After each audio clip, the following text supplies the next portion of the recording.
I'm Michelle. I'm a soldier sister. It's Leon here from Indigibris. My name's Tabitha. I'm from the Soldier Sisters. Invasion Day. You know the date, 26th of January? Some of us may be barbecuing and some of us are rallying. Come join us. It's our day of mourning. It's a day of resistance. Help our people. It's time for our mob to rise up and stand together. Our sovereignty was never ceded. 4ZZZ stands in solidarity with our First Nations broadcasters on January 26. 4ZZZ. Eco Radio. Radical Radio Collective. 4ZZZ. Good afternoon, listeners. You're tuned in to 4ZZZ 102.1 FM. This is Eco Radio, Australia's longest running peace and environment radio show. Probably. And we are taking over your middle of the day, middle of the week, end of the month. Somewhere around that time. Endish of the month airwaves. My name is Dave. My pronouns are he, him. My name is Zack and my pronouns are he, they. I want to start off by acknowledging and paying my respects to the custodians on the country in which we broadcast. We're located in the city Mungin, or Mianjin, on Turrbal Yuggera land. I also want to acknowledge and pay my respects to all Aboriginal and Torres Strait Islander people who are listening in today. Our radio waves reach Cubby Cubby and Yinambara country in the north, Waka Waka country in the west. In the east, we pay our respects to the Quannamucka people, and down south we reach the Commonwealth, Nagaragwal, Mununjali, Wanjerabara, Yugambeh and Bunjalung countries. There is no Crown land. Thank you to No Idea for all the great ideas. Really interesting discussions about sharks, vegan meat, and ticks. I'm with Marky. Marky texted in talking about how someone he works with got that tick infection or virus or disease. When I was working in Bushcare, ticks were everywhere, and a mate of mine got it. Couldn't eat red meat. I didn't believe him. I know two people who've got it as well. Yeah, it's really prevalent. For people who climb and crawl through the bush regularly. Yeah, it happens more than you'd think. Yeah. Today on the show, we are talking to Tiyana Jovanovic. Close enough. Sorry. From the New Economy Network. The New Economy Network Australia is hosting a series of events called Reclaim the Economy. This is happening from the 26th of January to, about the 4th of February? I think it's the 1st of February is when it officially ends, but we're going to hope that the conversations continue long after that. Yeah, okay. So stay tuned for all of that. We are going to kick things off with an all-Indigenous, all-Aboriginal and Torres Strait Islander mix today. Let's kick off with Briggs Garamel and Dwayne Everett-Smith with The Children Came Back. You're listening to Eco Radio. This is 4ZZZ. Too Much, Too Young is a benefit gig calling for the age of criminality to be raised in this country. Children as young as 10 are being incarcerated and 60% are Aboriginal and Torres Strait Islander kids. This must stop. Come to the PFR Lounge, Fortitude Valley, on Sunday, the 25th of January, to help raise funds for currently incarcerated First Nations youth. Performances from Joey Lee Wagtail, Emmy Hour, Simo and Coxie from Suicide Country Hour, and The Disdained. 4ZZZ is a proud media sponsor. That was Briggs and Garamel with The Children Came Back. You're listening to 4ZZZ. This is Eco Radio. And very special in the studio today, we are talking to Tiyana from the New Economy Network Australia. I'm always glad when a guest wants to come into the studio. It's a much free-flowing conversation. But can we start off with what the New Economy Network is? Yeah, so thanks for having me. I'm stoked to be here and be here in person to talk about all things New Economy.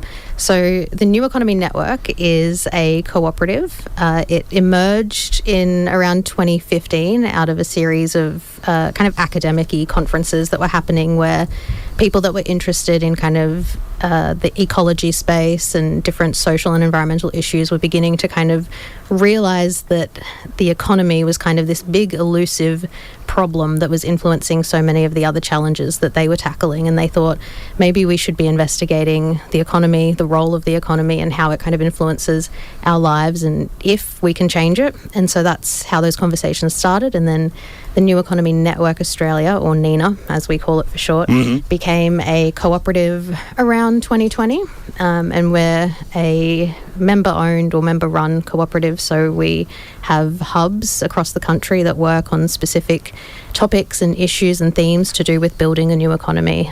It's very grassroots focused, so we're really focused on what everyday people and citizens can do in their own communities to begin to build a new economy, rather than focusing on policy change or any of those kind of top-down approaches to change. Yeah, right. Okay. So what are some of those hubs that you have across Australia? Yeah, so we have a few, and depending on how active the members are at different times, some hubs tend to be more active than others. At the moment, we have a very thriving localisation hub.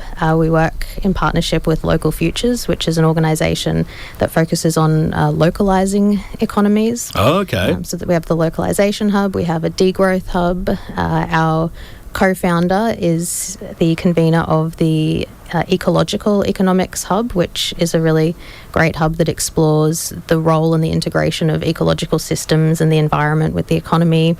I am the convener of our Storytelling Hub, so lots of different hubs. We have a economic literacy hub, which is run by the wonderful Susan, and that hub looks at educating people and helping them to kind of understand basic terms within economics and what the economy itself is. Yeah, I think that's a really interesting part of the hubs, because the economy, to me, is something, it's superfluous. It's something in the ether. I don't understand it, and I think we were talking off air, you said that's probably by design. Can you tell us a bit about the economy so that we can better understand how we can get the goals that we need for a more sustainable or more environmental economy? Yeah, so when I say that it's by design, I think it's always important to preface that I don't think that people that are necessarily bad kind of sit down and design these systems from, I guess, to work like that. I think systems are self-organising, and so the system itself has kind of designed itself to work in this way because of all these different factors and feedback loops that have kind of created this big beast. And a lot of people, when they think about the economy, and, you know, myself included, we often think about it as kind of this big external thing that is kind of external to us in society. It's this thing that's kind of controlling the way our society operates. It's something that we don't have a lot of control of, and we almost reduce it to concepts and terms, things like GDP, which, you know, a lot of the time people don't even really know what GDP means, and that kind of brings up, I think, a bigger question of, is GDP really the best way that we should be measuring our economy in the first place? Gross domestic product, right? Which, you know, as a measure is just essentially, it's anything that is produced within the economy, and that can include, you know, crime, corruption, prisons, disease, illness, all of these things. They're still encompassed in GDP. So it's a very non-discriminate indicator. I don't think GDP is necessarily a bad thing, but it's not really a good thing. And it brings up this question of, well, you know, what are the ways in which we would want to measure our society and how we are doing in a society? And is GDP really the best way to do that? So what are the other options? Well, there's lots of different alternatives. I think that to try to reduce it to a single value or single indicator is probably the wrong way to go about it. If you think about, you know, your own life or your own family, if you were to sit down as, say, a family and say, what are the ways that we want to measure how successful we are as a family, you probably would struggle to come up with just one single indicator that you're going to use over the next 12 months or 24 months or decade to measure that your success as a family. Yeah, I suppose if you do just put it down to one thing, like, oh, how much money we have in the bank account, then you focus on one thing and maybe to the detriment of all others. Exactly. And like, as a family, if that was the indicator that you chose to just look at, you know, our family bank account or our family finances, well, what happens if, you know, half of your family are sick and ill? but the bank account's still growing. You know, what if, you know, they're unhappy? What if they're not pursuing their dreams, you know, living up to their potential, but you're focused on that family bank account? That's kind of what we're doing as an entire society. Yeah, so how does the New Economy Network, how do you guys combat that? Yeah, so we don't advocate for any particular approach to what a new economy might look like or how we might measure success in a new economy. I think that's the thing that drew me to NENA's work, and the thing I love about it is the new economy can mean anything to anyone. And so a lot of people are really drawn to ecological economics. Other people are drawn to the well-being economy, which is a movement that's gaining a lot of popularity and seeing some real tangible success in parts of the world, like Scotland and Wales. Can you explain that to me, what that is? Yeah, so these countries are using well-being indicators as an alternative to things like GDP, and they're actually using that to measure the success of the country. New Zealand came kind of close to doing a similar thing a couple of years ago. They introduced a well-being budget, which was this idea that alongside the conventional federal budget that they had, they were going to introduce a well-being budget, which was a way of measuring the success of the country using specific well-being indicators. So the well-being of people, the well-being of the planet, things like that. Yeah, right. Okay, well, we're going to get into some of the Reclaim the Economy events happening. But first I want to go to a couple of songs. It is Invasion Day, Survival Day, Day of Mourning coming up on Monday. And I want to play an all Indigenous, all First Nations track list today. So let's go to a song. This is Dan Sultan with Rosalind. Just an amazing song, an amazing artist. You're listening to 4ZZZ. This is Eco Radio. Shout out to Pamela. Thank you very much for resubscribing as a passionate subscriber. Enjoy that sweet passionate subscriber merch. Welcome back. You're on 4ZZZ. This is Eco Radio. We just heard then from Joey Geyer with Yoorala, and before that, Dan Sultan with Rosalind. Fantastic songs. We got a text in by Marky. Marky was requesting something by Kev Carmody. That's coming up soon, Marky. But you're working down in my neck of the woods. Marky is over at Oxley Creek, helping out kill Singapore daisy, which is a horrible weed that infests our local creeks and waterways. It was introduced to create a strong bank system for creeks. Ended up that it only creates matting over the top of the soil and nothing underneath it. So all the soil underneath gets washed away and the Singapore daisy stays. Just a horrible way to regenerate creeks, not knowing what you're doing. Natives all the way. Also, not from Singapore. It is from... Is it not? No, it's from Central America. Yeah, right. Interesting. That's weird. Yeah. Yeah, I've seen it in the Middle East as well. Yeah. It's everywhere. Grows throughout the neotropics, it says on the Wikipedia page for it. Oh, okay. Neotropics, that's a new one. In the studio today, we're not talking about weeds, no matter how much I want to. We are talking to Tiyana from the New Economy Network Australia, or NENA, about some upcoming events for NENA's Reclaim the Economy Week. So what is the Reclaim Economy Week? Yeah, so Reclaim the Economy Week is a global movement or initiative that's happening from the 26th to around the 1st of February. And it's organised by the Wellbeing Economy Alliance, or We All, as it's known. We love our acronyms across NENA, the social change space. We All, yeah.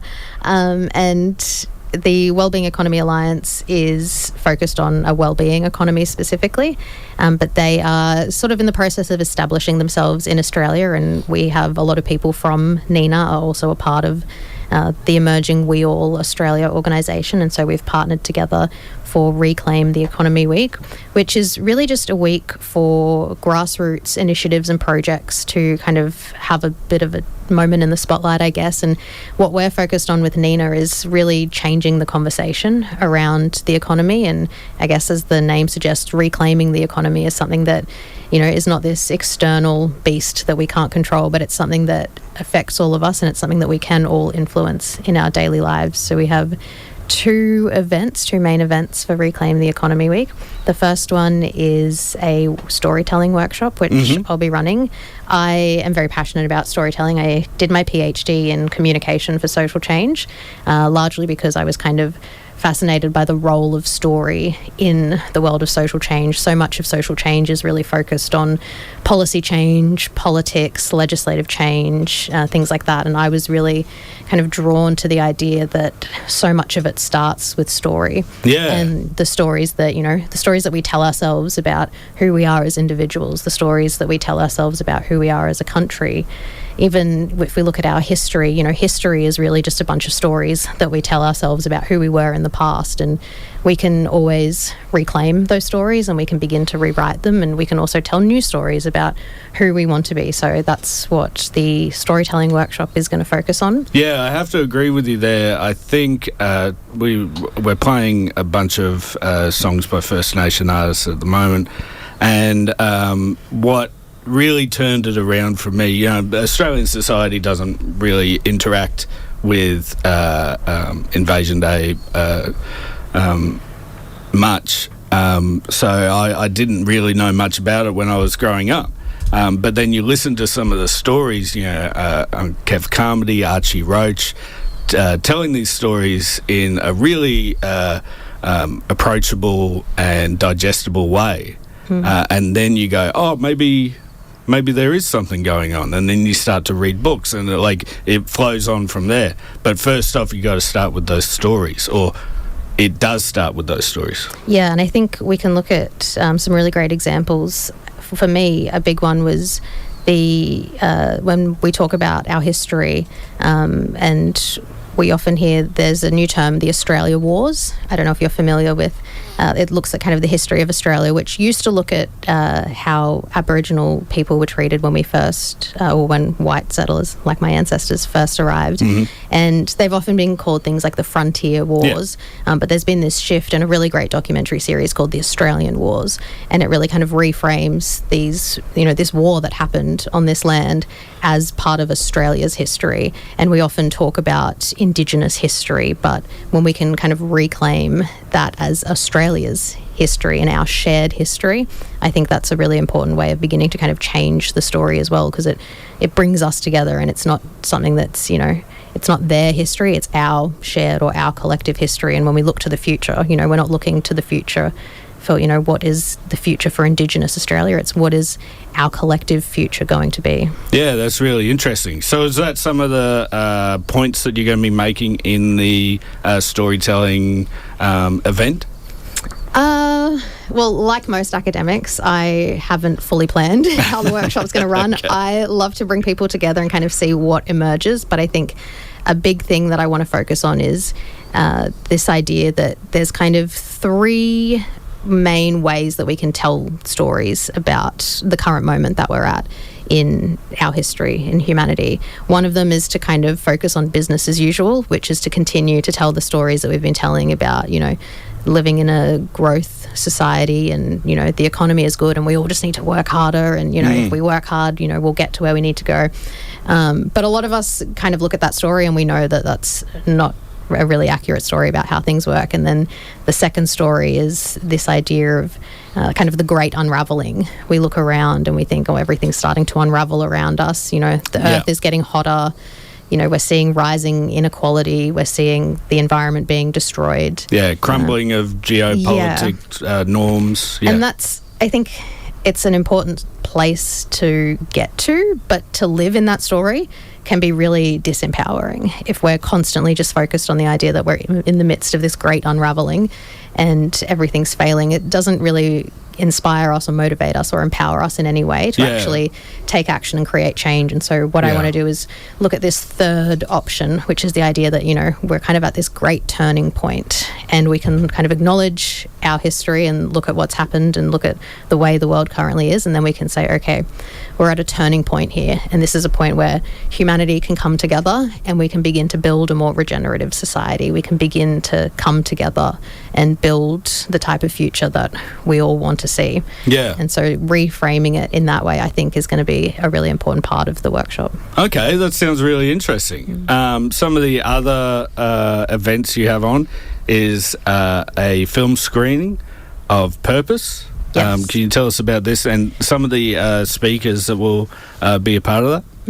So I haven't seen the film yet, which I am kind of excited to watch it. I had the option to watch it beforehand, but I thought, no, I think I want to experience it collectively with everyone else. It will be a online film screening, so people can watch from the comfort of their own home. And I thought I'd love to sit on the couch with my Jack Russell and experience it with everyone else.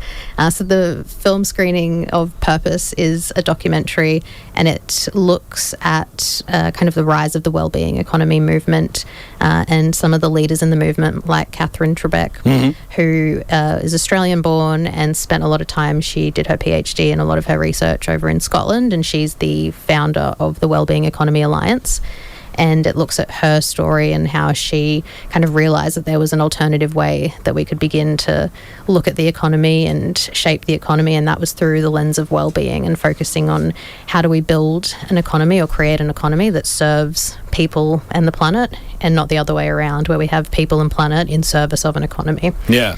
And Catherine Trebek will be joining us on the panel afterwards to answer some questions. And we have another board member of NENA, David Hood. He is a sustainability leader. He's been voted one of Australia's top 20 sustainability leaders. He's had an incredible career beginning as an engineer, and he's created a lot of change in the engineering field and sustainability, and also in the business space. So I think it'll be great to kind of have somebody who's got that experience and can show us what it looks like to create change in larger organisations and institutions. Yeah, and the final event isn't happening until the 7th of March, but it's one I'm looking forward to, the Brisbane Community Seed Swap. Yes, this is the event that I'm definitely most excited for. It's something that I had always wanted to do personally, and when I was looking at kind of planning some events for 2026, I really wanted to have some in-person events as well. A lot of NENA's work is online because we have members from across the country and people who live very rurally and remotely, but I still wanted to make sure that we had some events this year that were in person and could bring people together.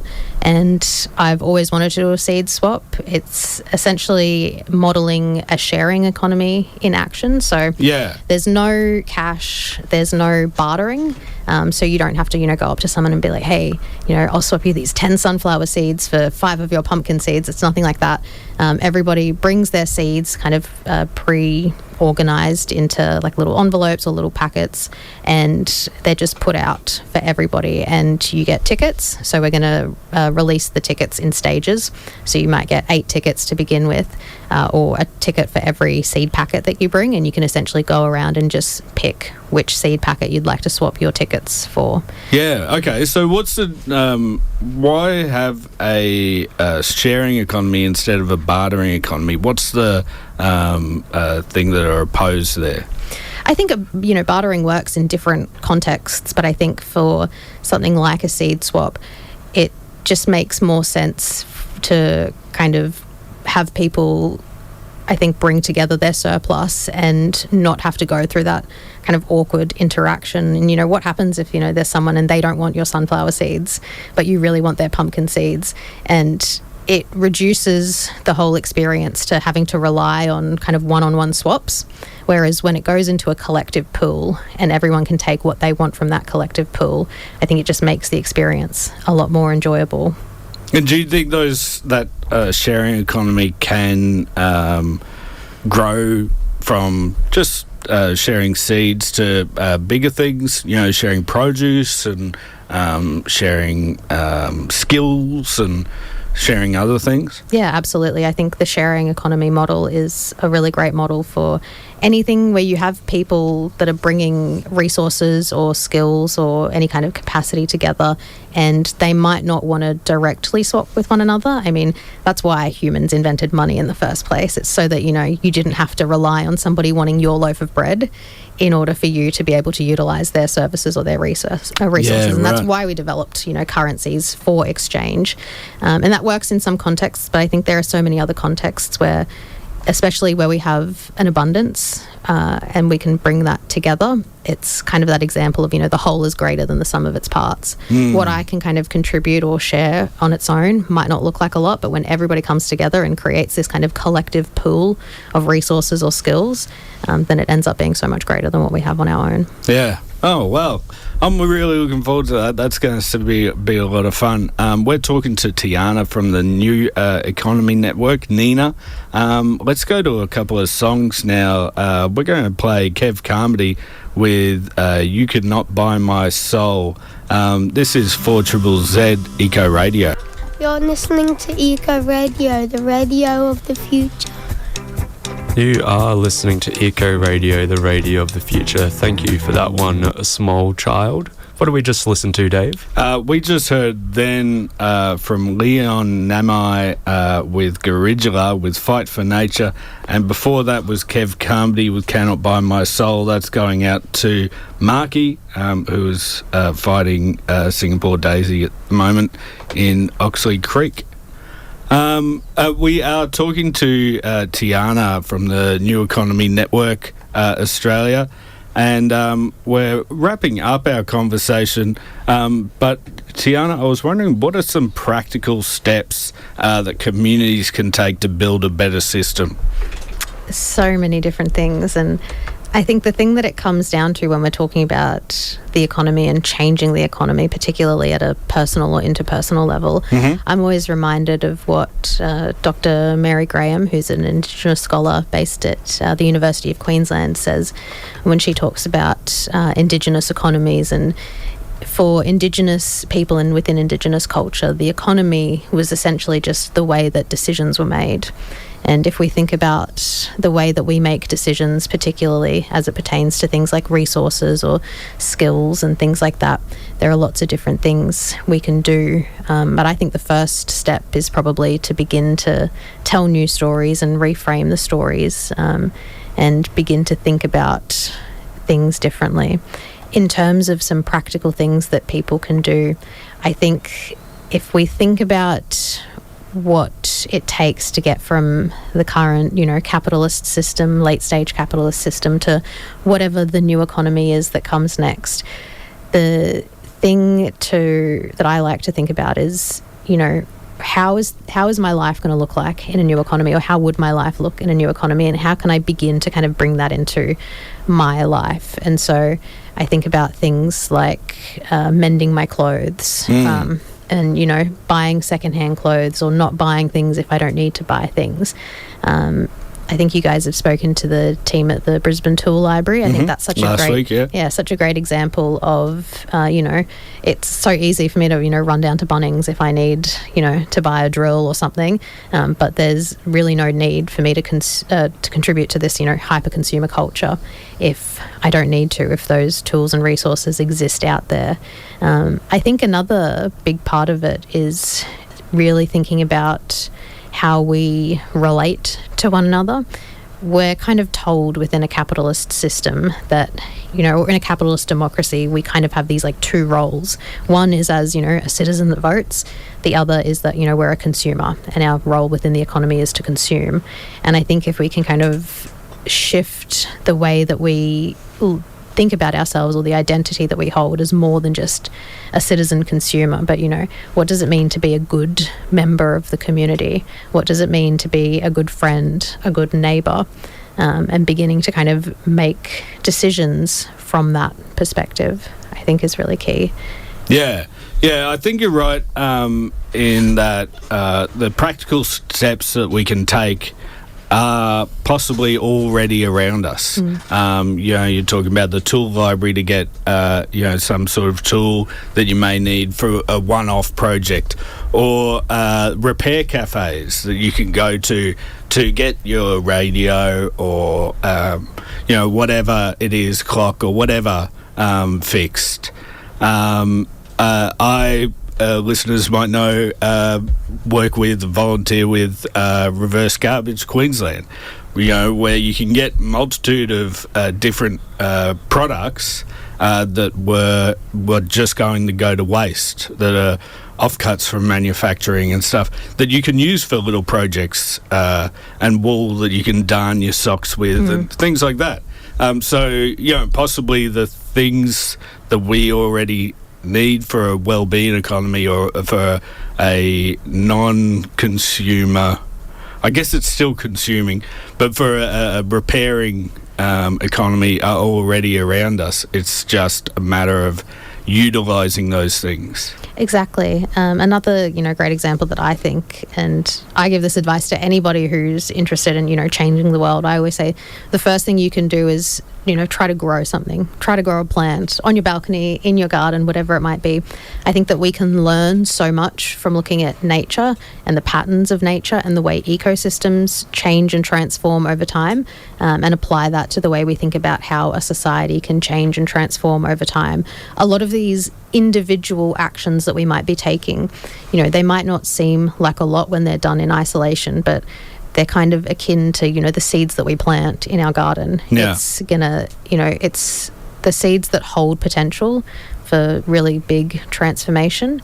And it's just, it's a matter of taking that first step, I think. You don't have to see the end of the staircase to begin to, walk up it.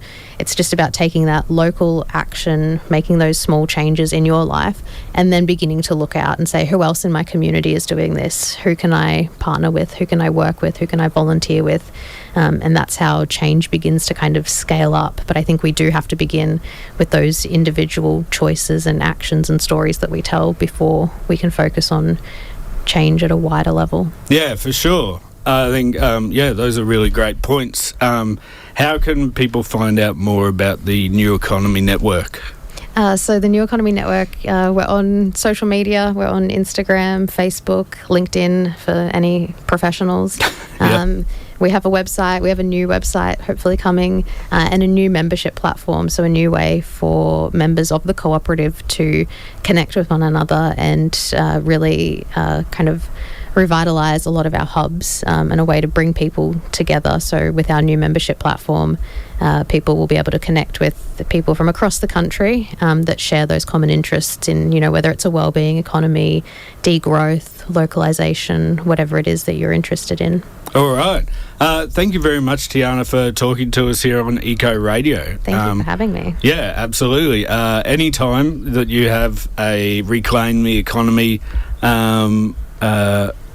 events happening again and you want to let people know about it, we'll be happy to have you on. And we're going to go to more songs. We have No Fixed Address with We Have Survived. You're listening to 4ZZZ. This is Eco Radio. Paradigm Shift's podcast is available online and via your favourite podcasting app, challenging the assumptions of our current society to investigate alternative ways of living for a world based on justice, solidarity and sustainability. Tune in to the Paradigm Shift podcast. Just search The Paradigm Shift, 4ZZZ. You're listening to Eco Radio. My name is Dave. My name is Zack. And we are finishing off the show. If you like what we talk about here on Eco Radio or 4ZZZ in general, you can become a part of the station. You can become a part of the family here. If you go to 4zzz.org.au/support, you can subscribe and become a member. Yeah, and you can do that for as little as $25 if you're under 18 or a pet. You can also be passionate. If you subscribe for $140 for the full year, by the way. With that one, you get a tote bag, a T-shirt, and some stickers too, I believe. Yeah, absolutely. And there is also an awesome prize you have the chance to win if you subscribe this month. It is a 10-pack session card, which can be used for any of their any group sessions at TTB Fitness, and that includes specialty weightlifting and gymnastics classes. So if you want to get your new year start on the right way, perfect for the start of the year. Exactly, you should subscribe this month, and you could potentially win that. But what else have we got on? Well, we've got a little segment I like to call the Bushcare Roundup. It's a collation of things that you can do in volunteering in the environment and peace spaces, and the sting goes like this. It's a Bushcare Roundup. They've been pulling out weeds and then they put in trees. It's the Bushcare Roundup. All right, kicking everything off, we still have the Great Cane Toad Bus going. That's going until the 25th of January. There are events all over the place in southeast Queensland. We'll talk a little bit more about that. So get involved with that. Happening on Saturday the 24th is at 8 o'clock. You can go to the Oyster Basket Recycling Working Bee. That's at 2 Whimbrel Street in Port of Brisbane. On Sunday the 25th at 6 a.m. there's Taringa Community Gardening Bee, and that one is in Toowong. At 8 a.m. there's a January Working Bee at Riverdale Park in Meadowbrook. At 8:30 there is a Family Tree Planting Day, and that one is Trees for Resilience Climate Action. That one is out in Glenview. Then at 4 p.m. on Sunday there is a Maintenance and Bush Tucker Working Bee, and that one is at the Yoorala Street Community Garden in the Gap. And then at 7 p.m. on Sunday the 25th, Eco Radio will be hosting another cane toad busting event. That one is at Toohey Forest off of Isabella Street, and we'll meet at Bloodwood Track with that. I choose Toohey Forest because it's close to my house and it's convenient for me. But yeah, we'll go out, catch some cane toads, hopefully remove them from, we will remove them from the environment. Absolutely. There was a really big record-breaking cane toad caught recently, and maybe we can break that record and find a big toad. Yeah, that'd be sick. Also happening on Tuesday the 27th at 9 o'clock, you can go to Sea Slug Survey in the Rocky Shores. That's John Lewis Park in Burleigh Heads. And to go out, we're going to play Toad by Viagra Boys. But thanks so much for listening in today. If you want to stick around, the coolest cat on radio is coming up. Jordan with Sonic Alien. They're talking to DZ Death Rays later, so that's going to be really awesome. This is the track that we're going out on, Viagra Boys with Toad. You've been listening to Eco Radio. 4ZZZ. Eco Red. Radical Radio Collective. 4ZZZ.